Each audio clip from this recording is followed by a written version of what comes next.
নমস্কার সবাইকে, আপনাদের সবাইকে আমার চ্যানেলে স্বাগত জানাই। আমি পিউ। এখন যে ভিডিওটা দেখছেন এটা হচ্ছে 25 তারিখ, 26 তারিখ এবং 27 তারিখ কিছুটা অংশ নিয়ে একটা সুন্দর ভিডিও। তার কারণ এই মুহূর্তটা আমার কাছে খুব ইম্পর্ট্যান্ট, তাই আমি রেডি সেডি হয়ে এই বাস স্ট্যান্ডে দাঁড়িয়ে আছি আরেকজনের জন্য। আরেকজন গরমের জন্য আইসক্রিম নিয়ে চলে এসেছে। তারপরে আমরা বাসে আমাদের সিট যেটা ছিল সেটাই বসে গেছিলাম। এটা নর্মাল বাস, কারণ আমার এসি সহ্য হয় না। এই কথায় আছে না, কুকুরের পেটে ঘি ভাত সহ্য হয় না, তেমন অবস্থা আমার। যাই হোক, এবারে আসি মোদ্দা কথায়। আমরা যাচ্ছি কোথায়? যাচ্ছি হচ্ছে আমাদের একটা ছোট্ট ট্রিপ, যেটা হচ্ছে দীঘা। দীঘা যাওয়ার কারণ একটা বড় আছে, তো সেটা নিশ্চয়ই আপনাদের বলবো। আমরা যখন এসেছি শুক্রবার অনেকটা রাত হয়ে গেছে, তাই রাতে আর কিছু ফুটেজ না নিয়ে খেয়ে দিয়ে শুয়ে গেছি।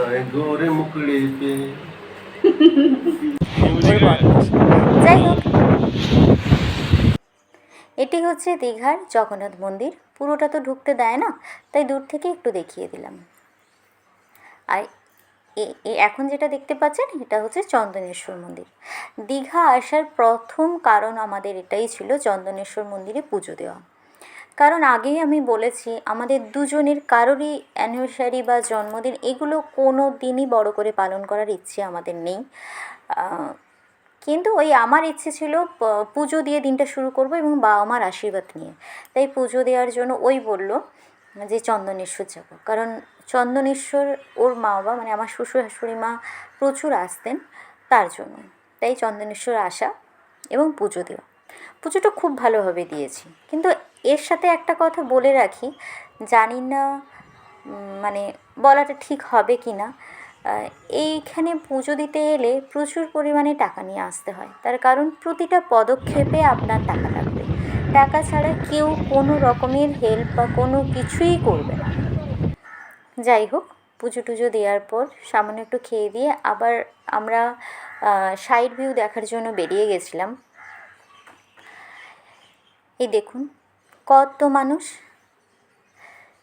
সব থেকে ভালো লেগেছিলো আমার এই অমরাবতী পার্কটা সত্যি খুব সুন্দর আর খুব এনজয় করেছি। মানে একজন পাগলের পাল্লায় পড়ে সত্যি বলতে ছোটোবেলায় ফিরে গেছি। বুড়ো হয়ে গেছি এখন, কিন্তু ছোটোবেলায় ফিরে গেছি। সব কিছু করেছি, যে এখানে এসে বোটিং করেছি, রোপওয়ে করেছি, যা যা এখানে হয় সবগুলো করেছি। এই দেখুন, বোটিংয়ের জায়গাটা খুব একটা বড় নয়, কিন্তু খুব সুন্দর। দেখতেই পাচ্ছেন চারদিকের পরিবেশটা, আপনাদেরকে একটু দেখিয়ে দিচ্ছি।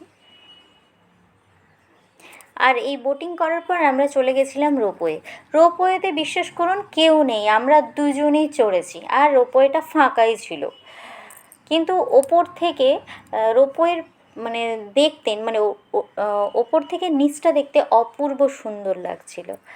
ক্যামেরাটা হয়তো অতটা বোঝাতে পারছি না, কিন্তু সত্যিই সুন্দর লাগছিল। এরপর পেয়েছিল প্রচুর খিদে, মানে পেটে প্রচুর অন মারছিল। তারপরে আমরা চলে এসেছিলাম খাওয়া দাওয়া করতে বলতে এটা হচ্ছে একটা রেস্টুরেন্ট, বং পিৎজা বলে। এটা আমাদের খড়গপুরেও আছে, বেটু বলেছিল। যাই হোক, এখানে খেতে এসেছিলাম এবং খাওয়া দাওয়া সত্যিই খুব সুন্দর এবং ঘরোয়া, মানে অত্যাধিক কিছু নেই, বাট ঘরোয়া। দেখুন, খাওয়া দাওয়ার পর আমরা একটু হোটেলে এসেছিলাম এবং রেডি হয়ে গেছিলাম পাড়ে স্নানের জন্য। যদিও সেই ফুটেজটা আমি নেওয়া হয়নি সেভাবে, তার কারণ ফোন নিয়ে গেছিলাম, কিন্তু ওই জল ঢুকে যাচ্ছিলো বলে তাই ফোনটা অতটা ইউজ করা হয়নি। তাই একটু আগে নিয়ে রেখেছিলাম, সেইটুকুই আপনাদের সাথে দেখাচ্ছি। দেখুন কি শান্তির জায়গা। স্নান টান করে মানে সন্ধ্যের দিকে আমরা হোটেলেই চা খেয়েছি এবং আবার বেরিয়ে গেছিলাম।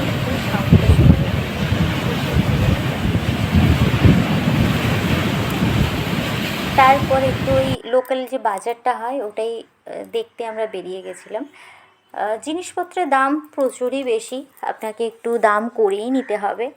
যাই হোক, সত্যি বলতে এই যে ট্রিপটা, এটা আমাদের বেশ কিছুদিন আগে থেকেই প্ল্যান করা এবং ইচ্ছেই ছিল যে এইভাবেই আমরা আমাদের আগামী পথটা শুরু করব, ঠাকুরের প্রণাম করে, পুজো দিয়ে এবং বাবা মার আশীর্বাদ নিয়ে। যেটা ইচ্ছে ছিল কিছুটা হলেও করতে পেরেছি, কারণ ওর ইচ্ছে ছিল শিব ঠাকুরের কাছে পুজো দেবে, কারণ উনি শিবের প্রচুর ভক্ত, তাই শিব ঠাকুরের কাছে পুজো দেবে। আর আমার পুজো দেওয়া এবং বাবা মার আশীর্বাদ দুটোই একসাথে মানে কমপ্লিট হয়েছে। তাই এইভাবেই আমাদের একটা বছর কেটে গেল এবং একটা বছরের সেলিব্রেশন বলুন আর যাই বলুন এইভাবেই করেছি আমরা। আপনারা সবাই আমাদেরকে একটু আশীর্বাদ করবেন যাতে আগামী যে পথটা আমরা এগোচ্ছি সেটা যেন একটু ভালো হয়। কারণ এই বছর একটা বছর প্রচুর আপ অ্যান্ড ডাউন গেছে, মানে আপের থেকে ডাউনটা প্রচুর পরিমাণে হয়েছি। যাই হোক, সব কিছু দুঃখকে সাইডে রেখে এটুকু বলবো, পজিটিভলি ভাববো যে আগামী দিনগুলো হয়তো একটু ভালো আসবে বলে এতটা খারাপ দেখেছি। যাক, বাই বাই। আজকের মতো বা এই জার্নিটার মতো আজকের ভিডিওটা এখানেই শেষ করলাম। আপনারা সবাই ভালো থাকবেন, সুস্থ থাকবেন, আর হ্যাঁ, ভিডিওটা কেমন হলো জানাবেন। নমস্কার।